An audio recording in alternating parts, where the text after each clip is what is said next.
Hi dears, എന്തൊക്കെ എല്ലാവരുടെയും ശേഷം? എല്ലാവരും സുഖമായിരിക്കുന്നോ?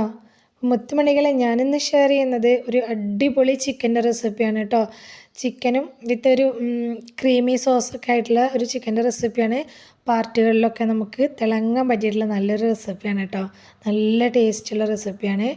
അപ്പോൾ നമുക്ക് പെരുന്നാളൊക്കെ ആകുമ്പോൾ ട്രൈ ചെയ്യാനും അതുപോലെ വീട്ടിലൊരു സൽക്കാരങ്ങൾ വിരുന്നുകളൊക്കെ വരുമ്പോൾ അതിലൊക്കെ നമുക്ക് സ്റ്റാർ ആവാൻ പറ്റിയിട്ടുള്ള റെസിപ്പിയും കൂടിയാണ് കേട്ടോ. ഞാൻ എൻ്റെ ഒരു ഐഡിയയിൽ ഉണ്ടാക്കി നോക്കി സക്സസ് ആയിട്ട് വീട്ടിലും എല്ലാവർക്കും ഇഷ്ടമായിട്ടുള്ള ഒരു റെസിപ്പിയാണ് ഞാനിപ്പോൾ നിങ്ങൾക്ക് ഷെയർ ചെയ്ത് തരുന്നത്. അപ്പോൾ വീഡിയോയിലേക്ക് പോകുന്നതിന് മുമ്പ് വീഡിയോ എല്ലാവരും ഒന്ന് സ്കിപ്പ് ചെയ്യാതെ മുഴുവനായിട്ട് കാണാൻ ശ്രമിക്കുക. അതുപോലെ തന്നെ കണ്ടുകൊണ്ടിരിക്കുന്ന സമയത്ത് ഒന്ന് ലൈക്ക് തന്ന് സപ്പോർട്ട് ചെയ്യാനും കൂടെ മറക്കല്ലേ കേട്ടോ. നമുക്കിത് എങ്ങനെ ഉണ്ടാക്കുന്നത് നോക്കിയാലോ. അതിനായിട്ട് ഞാനിവിടെ 1 കിലോഗ്രാം ചിക്കനാണ് എടുത്തിട്ടുള്ളത്. അത് നല്ലപോലെ വെള്ളമൊക്കെ ഡ്രൈൻ ചെയ്തെടുക്കണം കേട്ടോ. നല്ലോണം വെള്ളം കളഞ്ഞെടുക്കണം. എന്നിട്ട് നല്ലപോലെ ഇതൊന്ന് വരഞ്ഞെടുക്കണം.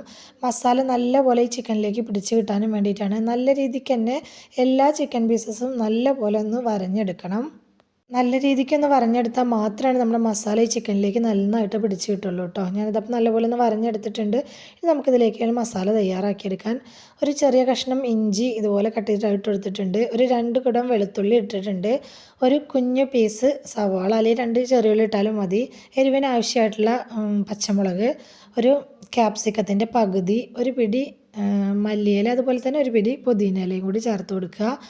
പിന്നെ 1/2 ടീസ്പൂണോളം ജീരകം, 1/2 ടീസ്പൂണോളം പെരിഞ്ജീരകം, 1 ടേബിൾ സ്പൂൺ കുരുമുളക് പൊടി, അതുപോലെ തന്നെ കാശ്മീരി മുളകാണ് വറ്റൽമുളകായിട്ട് ഞാൻ എടുത്തിട്ടുള്ളത്. നിങ്ങൾക്ക് ഇഷ്ടമുള്ള മുളക് എടുക്കുക. ആവശ്യത്തിന് ഉപ്പ്. ഇത്രയും ചേർത്ത് കൊടുത്ത ശേഷം നന്നായിട്ട് തന്നെ ഒന്ന് അരച്ചെടുത്തുകൊണ്ട് വരിക. അപ്പോൾ ഞാൻ നന്നായിട്ടൊന്ന് അരച്ചെടുത്തുകൊണ്ട് വന്നിട്ടുണ്ട്. ഇനി അതൊരു ബൗളിലേക്ക് ഇട്ട് കൊടുക്കുന്നുണ്ട്. അപ്പോൾ എരിവിനായിട്ട് നമ്മൾ ചേർക്കുന്നതെല്ലാം നിങ്ങളുടെ ഒരു എരിവിനനുസരിച്ച് ചേർത്ത് കൊടുക്കുക കേട്ടോ. മസാല മുഴുവനായിട്ട് പാത്രത്തിലേക്ക് ഇട്ട് കൊടുത്ത ശേഷം 1/4 ടീസ്പൂൺ മഞ്ഞൾപ്പൊടി, 3/4 ടീസ്പൂണോളം ഗരം മസാലപ്പൊടി, 1.5 ടേബിൾ സ്പൂൺ കോൺഫ്ലവർ, ഒരു വലിയ ചെറുനാരങ്ങയുടെ പകുതി അതിൻ്റെ നീര് പിഴിഞ്ഞൊഴിക്കുന്നുണ്ട്. ഇനി ഇത് കൈവച്ച് നന്നായിട്ട് തന്നെ ഒന്ന് കുഴച്ച് മിക്സാക്കി എടുക്കണം. മിക്സാക്കി എടുത്ത ശേഷം ഇതിൽ ഉപ്പും എരിവൊക്കെ ഒന്ന് ചെക്ക് ചെയ്ത് കൊടുക്കുക കേട്ടോ. ഉപ്പ് കുറവുണ്ടെങ്കിൽ ഉപ്പ് ചേർത്ത് കൊടുക്കുക. അതുപോലെ പുളി കുറവുണ്ടെങ്കിൽ പുളിയൊക്കെ ഒന്ന് വീണ്ടും ചെറുനാരങ്ങ നീരൊക്കെ കുറച്ചും കൂടി ഒഴിച്ച് കൊടുക്കുക. എന്നിട്ട് മാത്രം നമ്മൾ ഇതിലേക്ക് ചിക്കൻ പീസസ് ഇട്ട് കൊടുക്കുക. ചിക്കൻ മുഴുവനായിട്ട് ഇട്ട് കൊടുത്തിട്ട് നല്ലപോലെ ഈ മസാല ചിക്കനിലേക്ക് പിടിക്കുന്ന വിധത്തിൽ നമ്മൾ വരഞ്ഞെടുത്തതിൻ്റെ ഉള്ളിലേക്കൊക്കെ നല്ലപോലെ മസാല ആക്കി കൊടുത്തിട്ട് നല്ലപോലെ ഒന്ന് തേച്ച് പിടിപ്പിച്ച് ഇത് നമുക്കൊന്ന് റെസ്റ്റ് ചെയ്യാനായിട്ട് വെക്കണം. അപ്പോൾ ഞാൻ ഒരു ഓവർനൈറ്റ് ഇത് റെസ്റ്റ് ചെയ്യാനായിട്ട് വെച്ചിട്ടുണ്ട്. അപ്പോൾ ഒരു 4-5 മണിക്കൂറെങ്കിലും ഇതുപോലെ മസാല തേച്ചിട്ട് നമ്മൾ റെസ്റ്റ് ചെയ്യാനായിട്ട് വെക്കുമ്പോൾ മാത്രമാണ് നമ്മുടെ ചിക്കൻ നല്ല സോഫ്റ്റായിട്ടും നല്ല ടേസ്റ്റായിട്ടും കിട്ടുക കേട്ടോ. തലേ ദിവസം തന്നെ റെഡിയാക്കി വെക്കുകയാണെങ്കിൽ പിറ്റേ ദിവസം എടുത്തിട്ട് നമുക്ക് ഫ്രൈ ചെയ്യാൻ വെക്കുകയേ വേണ്ടുള്ളൂ കേട്ടോ. ഞാൻ പറഞ്ഞ പോലെ ഞാനിത് ഓരോ ഓവർനൈറ്റ് ഫ്രിഡ്ജിൽ വെച്ചിട്ടുണ്ട്. ഇനി നമുക്ക് ചിക്കൻ ഫ്രൈ ചെയ്യാൻ വെക്കാം. ഞാനൊരു പാൻ വെച്ച് കൊടുത്തിട്ടുണ്ട്. പാനിലേക്ക് ഞാൻ ഒലീവ് ഓയിലാണ് ഒഴിച്ചു കൊടുക്കുന്നത്. നിങ്ങൾക്ക് ഇഷ്ടമുള്ള ഓയിൽ ഒഴിച്ചു കൊടുക്കുക കേട്ടോ. ഇന്ന ഓയിൽ വേണം നിർബന്ധമൊന്നുമില്ല. ഇഷ്ടമുള്ള ഓയിൽ ഒഴിച്ചു കൊടുക്കുക. ഞാനിപ്പോൾ ഒലീവ് ഓയിൽ എടുത്തു എന്ന് മാത്രമേ ഉള്ളൂ.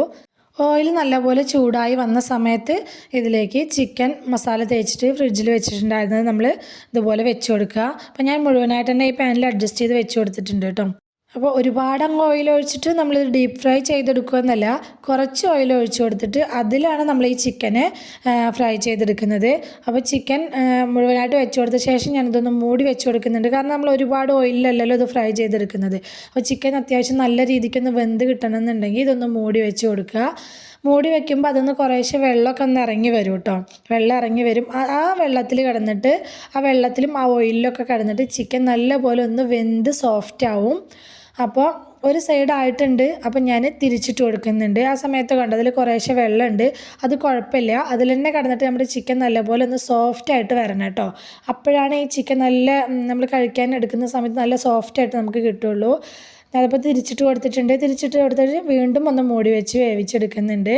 അപ്പോൾ നമ്മുടെ ചിക്കൻ എത്രത്തോളം സമയം എടുക്കുന്നുണ്ട് വേവാൻ അത്രയും സമയം ഇതൊന്ന് മൂടി വെച്ച് കൊടുത്തിട്ട് ഞാനിതപ്പോൾ തിരിച്ചും മറിച്ചൊക്കെ ഇട്ട് കൊടുത്തിട്ട് വീണ്ടും ഇതൊന്ന് അങ്ങ് ഫ്രൈ ചെയ്തെടുക്കുകയാണ്.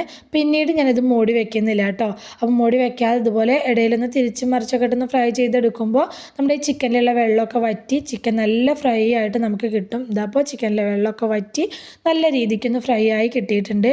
ഫ്ലെയിം ഒരുപാട് കുറച്ച് വെക്കരുത്. മീഡിയം ടു ലോ ഫ്ലെയിമിൻ്റെ ഇടയിൽ വെക്കാവൂ. നല്ലോണം കുറച്ച് വെക്കരുത് കേട്ടോ. ഇതപ്പോൾ നമ്മുടെ ചിക്കനൊക്കെ ഫ്രൈ ആയി വന്നത് ഞാനിപ്പോൾ പാനിൽ നിന്ന് എടുത്ത് മാറ്റുന്നുണ്ട്. ഇനി ഒരു മിക്സിയുടെ ജാർ എടുത്ത് വെച്ചിട്ട് അതിലേക്ക് 1/2 കപ്പ് ഫ്രഷ് ക്രീം ഒഴിച്ചു കൊടുത്തിട്ടുണ്ട്. കുറച്ച് ബദാമും കൂടി തോല് കളഞ്ഞിട്ട്, കുതിർത്തതാണ്, തോല് കളഞ്ഞിട്ട് ഇട്ട് കൊടുത്തിട്ട് അതൊന്ന് നല്ലപോലെ ഒന്ന് അരച്ചെടുത്തുകൊണ്ട് വന്നിട്ടുണ്ട്. ഇനി ഇതൊരു സൈഡിലേക്ക് മാറ്റി വയ്ക്കുക. സോസിലേക്ക് ഒഴിച്ചു കൊടുക്കാനും വേണ്ടിയിട്ടുള്ളതാണ് കേട്ടോ. ചിക്കൻ ഫ്രൈ ചെയ്ത അതേ പാനിൽ തന്നെയാണ് ഞാൻ സോസ് തയ്യാറാക്കി എടുക്കുന്നത്. അപ്പോൾ ചിക്കൻ ഫ്രൈ ചെയ്തതിൻ്റെ കുറച്ച് എണ്ണ അതിൽ ബാക്കിയുണ്ട് കേട്ടോ. അതിൻ്റെ കൂടെ 2 ടേബിൾ സ്പൂൺ ബട്ടറും കൂടി ചേർത്ത് കൊടുത്തിട്ടുണ്ട്. ബട്ടർ ഒന്ന് ചൂടായി വന്ന സമയത്ത് 1 ടേബിൾ സ്പൂൺ നിറയെ വെളുത്തുള്ളി ചതച്ചത് ചേർത്ത് കൊടുത്തിട്ട് നല്ലപോലെ ഒന്ന് വഴറ്റിയെടുക്കുന്നുണ്ട്. ഫ്ലെയിം കുറച്ച് വെച്ചിട്ടൊന്ന് വഴറ്റിയെടുക്കുക കേട്ടോ. ഒന്ന് വഴന്നു വന്ന സമയത്ത് 1 ടേബിൾ സ്പൂൺ സവാള കട്ട് ചെയ്തതും അതുപോലെ തന്നെ 1 ടേബിൾ സ്പൂൺ ക്യാപ്സിക്കം കട്ട് ചെയ്തതും കൂടി ചേർത്ത് കൊടുത്തിട്ടുണ്ട്. ആ ക്യാപ്സിക്കത്തിൻ്റെയൊക്കെ നല്ല ടേസ്റ്റ് നമുക്ക് ഈ സോസിന് കിട്ടാനും വേണ്ടിയിട്ടാണ്. നന്നായിട്ട് തന്നെ ഒന്ന് മൂപ്പിച്ചെടുക്കുക. അതൊന്ന് മൂത്ത് വന്ന സമയത്ത് 2 ടേബിൾ സ്പൂൺ മൈദപ്പൊടി ഇതിലേക്ക് ചേർത്ത് കൊടുത്തിട്ട് നല്ല രീതിയിൽ ഈ ബട്ടറിൽ കിടന്നിട്ട് ഇതൊന്ന് മൂത്ത് വരണം. ആ മൈദപ്പൊടിയുടെ പച്ചമണം ഒന്ന് പോയ ശേഷം ഇതിലേക്ക് പാൽ ഒഴിച്ചു കൊടുത്തിട്ട് നമുക്കിതൊന്ന് ഇളക്കിയെടുക്കണം. അപ്പോൾ ആദ്യം തന്നെ തോനെ പാലങ്ങ് ഒഴിച്ചു കൊടുക്കരുത്. കുറേശ്ശെ പാൽ ഒഴിച്ചു കൊടുത്തിട്ട് ഇത് കട്ടയൊന്നും ഇല്ലാതെ ഇളക്കി എടുത്തിട്ട് വേണം നമുക്ക് സോസ് റെഡിയാക്കി എടുക്കാനായിട്ട്. ആദ്യം തന്നെ തോനെ പാൽ ഒഴിച്ചു കൊടുത്താൽ ഇത് കട്ട പിടിച്ച് പോയിട്ടുണ്ടെങ്കിൽ പിന്നെ അത് മിക്സാക്കി എടുക്കാൻ ഒരുപാട് ബുദ്ധിമുട്ടായി പോകും. അപ്പോൾ കുറേശ്ശെ പാൽ ഒഴിച്ചു കൊടുത്തിട്ട് ഇത് നമുക്കിതൊന്ന് ഇളക്കിയെടുത്ത് നല്ലപോലെ കട്ടയൊക്കെ ഒന്ന് ഉടച്ചു കൊടുത്തിട്ട് നമുക്ക് സോസ് തയ്യാറാക്കി എടുക്കാം കേട്ടോ. കട്ടയൊക്കെ ഒന്ന് ഉടഞ്ഞ് വന്ന ശേഷം നമുക്ക് ഇതിലേക്ക് എത്രത്തോളം സോസ് നമുക്ക് തിക്കായിട്ട് ലൂസായിട്ട് വേണമെന്ന് നോക്കിയിട്ട് അതിനനുസരിച്ചുള്ള പാൽ ഒഴിച്ചു കൊടുക്കുക. ഞാനിതപ്പോൾ നല്ലപോലെ ഒന്ന് കട്ടയൊക്കെ ഒന്ന് ഉടച്ച് പാലൊക്കെ ഒന്ന് ഒഴിച്ചു കൊടുത്ത് റെഡിയാക്കി എടുത്തിട്ടുണ്ട്. ഇനി ഇതിലേക്ക് ആവശ്യമായിട്ടുള്ള കുറച്ച് ഉപ്പും അതുപോലെ തന്നെ വളരെ കുറച്ച് ചെറുനാരങ്ങ നീരും കൂടി ഒഴിച്ചു കൊടുത്തിട്ടുണ്ട്. ചെറിയൊരു പുളിരസം നമ്മുടെ സോസിന് കിട്ടാനും വേണ്ടിയിട്ടാണ്. അപ്പോൾ നല്ല ടേസ്റ്റ് ഉണ്ടാവും കേട്ടോ. എന്നിട്ട് നല്ലപോലെ ഒന്ന് മിക്സാക്കി എടുത്ത ശേഷം നമ്മൾ ആദ്യം അരച്ച് വെച്ചിട്ടുണ്ടായിരുന്ന ഫ്രഷ് ക്രീമും ബദാമും കൂടി അരച്ച് വെച്ചില്ലേ, അത് ഇതിലേക്ക് ഒഴിച്ചു കൊടുത്തിട്ട് നല്ലപോലെ ഒന്ന് മിക്സാക്കി യോജിപ്പിച്ചെടുക്കുക. അപ്പോൾ ഞാൻ ബദാം എടുത്തു എന്നേ ഉള്ളൂ കേട്ടോ. നിങ്ങൾക്ക് അണ്ടിപ്പരിപ്പ് വേണമെങ്കിലും എടുക്കുക. അണ്ടിപ്പരിപ്പ് കുതിർത്തിട്ട് അത് അരച്ചാലും മതി കേട്ടോ. എന്നിട്ട് ഇതിലേക്ക് എരിവിന് ആവശ്യമായിട്ടുള്ള കുരുമുളക് പൊടി ചേർത്ത് കൊടുത്തിട്ടുണ്ട്. അതുപോലെ തന്നെ കുറച്ച് ചില്ലി ഫ്ലേക്സും കൂടി ചേർത്ത് കൊടുത്തിട്ടുണ്ട്. അത് രണ്ടും നമ്മളുടെ ഒരു എരിവിനനുസരിച്ച് ചേർത്ത് കൊടുക്കുക. കുറച്ച് സ്പൈസി ആയിട്ട് വേണമെന്നുള്ളവർക്ക് കുറച്ച് കൂടുതലായിട്ടും ഇട്ട് കൊടുക്കുക. ഈ കുരുമുളക് പൊടിയും ചില്ലി ഫ്ലേക്സൊക്കെ അതൊക്കെ അഡ്ജസ്റ്റ് ചെയ്ത് ഇട്ട് കൊടുക്കുക. ലാസ്റ്റ് ഇതിലേക്ക് കുറച്ച് മല്ലിയില കൂടി ഇട്ട് കൊടുത്തിട്ട് നല്ലപോലെ വീണ്ടും ഒന്ന് അങ്ങ് മിക്സാക്കി എടുക്കുക. നല്ല അടിപൊളി ടേസ്റ്റിലുള്ള ഒരു ക്രീം ഇവിടെ റെഡിയായി കേട്ടോ. ഇനിയൊന്നുമില്ല, നമ്മൾ ആദ്യം ഫ്രൈ ചെയ്ത് വെച്ചിട്ടുള്ള ചിക്കൻ പീസസ് ഇതിൻ്റെ മുകളിലേക്ക് ഇങ്ങനെ വെച്ച് കൊടുക്കുക. എന്നിട്ട് നല്ലപോലെ ഒന്ന് മിക്സാക്കി എടുക്കണം എന്നുള്ളവർക്ക് അങ്ങനെ മിക്സാക്കി എടുക്കുക. ഞാനിപ്പോൾ ഇത് കാണാനും ഫോട്ടോ എടുക്കാനൊക്കെ ഉള്ളൊരു ഭംഗിക്കും വേണ്ടിയിട്ട് ഞാൻ മിക്സാക്കി എടുത്തിട്ടില്ല. പക്ഷേ കഴിക്കുന്ന സമയത്ത് ഇത് നമുക്ക് നമ്മുടെ ഇഷ്ടമുള്ള പോലെ സെർവ് ചെയ്യാം കേട്ടോ. പാത്രത്തിലേക്ക് വെച്ച് കൊടുക്കുമ്പോൾ ഒരു പീസ് ചിക്കനും കുറച്ച് സോസും അങ്ങനെയായിട്ട് ആണിത് സെർവ് ചെയ്യുക. നല്ല ടേസ്റ്റ് ഉണ്ട് കഴിക്കാനായിട്ട്. അതുപോലെ ഈ ചിക്കനൊക്കെ നല്ല സോഫ്റ്റ് ആയിട്ടാണ് ഉള്ളത്. ഞാൻ പറഞ്ഞില്ലേ, മൂടി വെച്ച് വേവിച്ചെടുക്കുമ്പോൾ അങ്ങനെ നല്ല സോഫ്റ്റ് ആയിട്ടാണ് നമുക്ക് ഈ ചിക്കൻ കിട്ടും കേട്ടോ. ഇനിയിപ്പോൾ ഇത് നല്ല റൊട്ടികളുടെ കൂടെ വേണമെങ്കിൽ അങ്ങനെ കഴിക്കുക.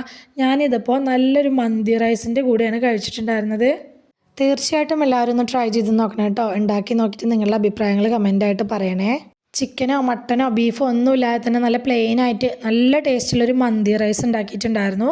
അപ്പോൾ അതിൻ്റെ കൂടെയാണ് ഞാനിത് സെർവ് ചെയ്തിട്ടുണ്ടായിരുന്നത്. നല്ല ടേസ്റ്റ് ഉണ്ടായിരുന്നു കഴിക്കാനായിട്ട്. അപ്പോൾ അതിൻ്റെ റൈസിൻ്റെ റെസിപ്പി, ആ മന്തി റൈസിൻ്റെ റെസിപ്പി ഞാൻ അടുത്ത ദിവസം പോസ്റ്റ് ചെയ്യാം കേട്ടോ. സബ്സ്ക്രൈബ് ചെയ്യാതെ കാണുന്ന നമ്മുടെ പുതിയ കൂട്ടുകാർ ആരെങ്കിലും വീഡിയോ കാണുന്നവരുണ്ടെങ്കിൽ പ്ലീസ് ഒന്ന് സബ്സ്ക്രൈബ് ചെയ്ത് സപ്പോർട്ട് ചെയ്യണേ. കൂടെയുള്ള ബെൽ ബട്ടണും കൂടി ഒന്ന് ക്ലിക്ക് ചെയ്ത് വെക്കുകയാണെങ്കിൽ ഞാനിടുന്ന പുതിയ വീഡിയോസിൻ്റെ ഒക്കെ നോട്ടിഫിക്കേഷൻ നിങ്ങൾക്ക് കിട്ടുന്നതായിരിക്കും കേട്ടോ. അപ്പോൾ വീഡിയോ ഇഷ്ടമായിട്ടുണ്ടെങ്കിൽ മറക്കാതെ ലൈക്ക് ചെയ്യണേ. നിങ്ങളുടെ അഭിപ്രായങ്ങളൊക്കെ കമൻ്റായിട്ട് പറയണം. റെസിപ്പി ഇഷ്ടമായിട്ടുണ്ടെങ്കിൽ നിങ്ങളുടെ ഫ്രണ്ട്സിനോ ഫാമിലിക്കൊക്കെ ഒന്ന് ഷെയർ ചെയ്ത് കൊടുക്കുക കൂടി വേണേ. ഇതുവരെ കൂടെ നിന്ന് സപ്പോർട്ട് ചെയ്തിട്ടുള്ള എൻ്റെ എല്ലാ മുത്തുമണികൾക്കും ഒരുപാട് നന്ദി. എന്നാൽ ശരി, സിമ്പിൾ ആൻഡ് ടേസ്റ്റി റെസിപ്പിയുമായി ഞാൻ വീണ്ടും വരാം. ബൈ.